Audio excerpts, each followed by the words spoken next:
안녕하십니까. 더불어민주당 원내대변인 이재정입니다.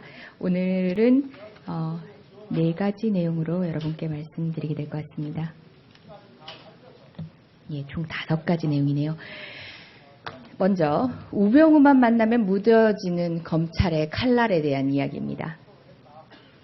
어제 보도를 통해 검찰이 우병우 수석을 둘러싼 각종 의혹을 수사하기 위해 이상철 서울경찰청 차장 휴대폰을 압수하고 처가 소유의 화성 땅 차명 보유 의혹에 대한 조사를 실시한 것으로 알려졌습니다. 우병우 수사를 위한 특별수사팀이 구성된 지 8일 만의 일입니다.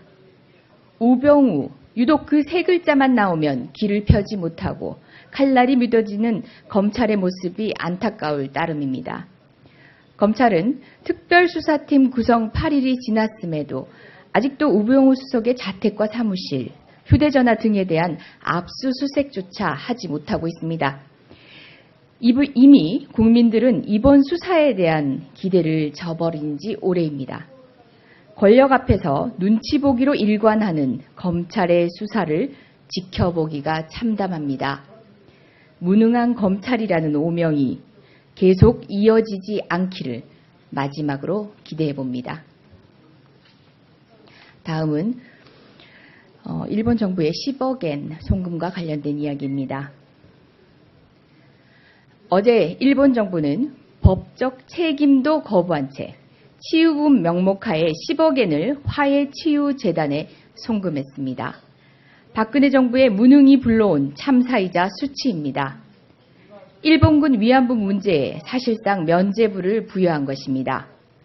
일본 정부는 소녀상 이전을 지속적으로 압박하고 있으며 한일 합의 당시 적절히 해결되도록 노력하겠다던 박근혜 정부는 한 맺힌 위안부 피해자의 목소리를 외면하는 데만 급급합니다.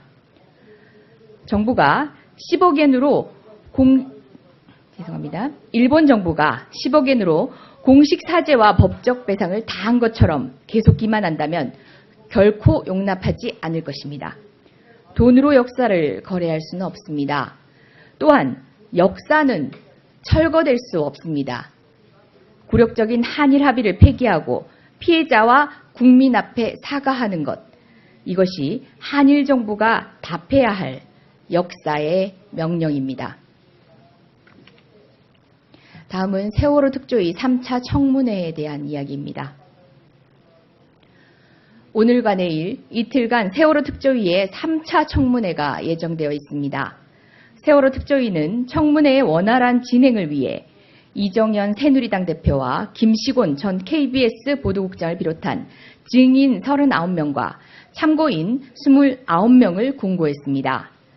보도개입 파문의 당사자인 이정현 새누리당 대표는 이번 청문회에 불출석할 경우에는 국민적 지탄을 받게 될 것입니다.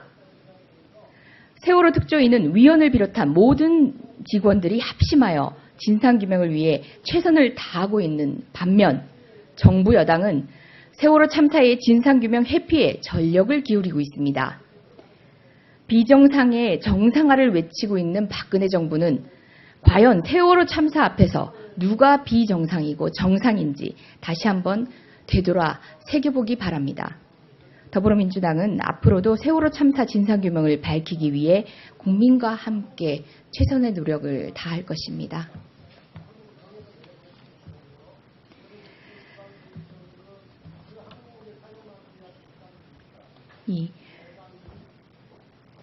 조윤선 문화체육부 장관 인사청문회 관련 내용입니다. 어제 조윤선 문화체육부 장관 인사청문회에 있어 인사청문회 제도 도입 이후 처음으로 여당이 인사청문회 참석을 거부했습니다. 제도 도입 16년 만에 처음 있는 일입니다. 새누리당 스스로 여당임을 포기한 것입니다. 정당임을 포기한 것입니다.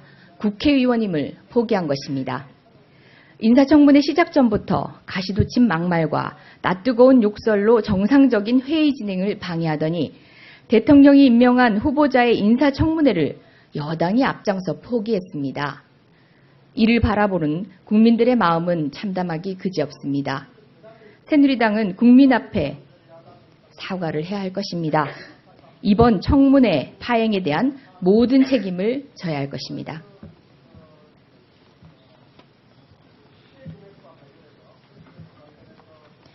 오늘로써 20대 국회 그 첫 일정이 정기국회 일정이 시작이 됩니다. 관련된 내용입니다. 오늘 제20대 국회의 첫 번째 정기국회 개원이 시작됩니다. 더불어민주당은 이번 정기국회 활동을 통해 무너진 민생을 되살리겠습니다. 후퇴한 민주주의를 회복할 것입니다. 경색 일변도의 남북관계를 화해와 공존의 관계로 되돌려드리겠다는 약속을 드립니다. 이는 여야를 떠나 국민을 위해 반드시 해야 하는 국회의 책무이자 국민에 대한 약속입니다.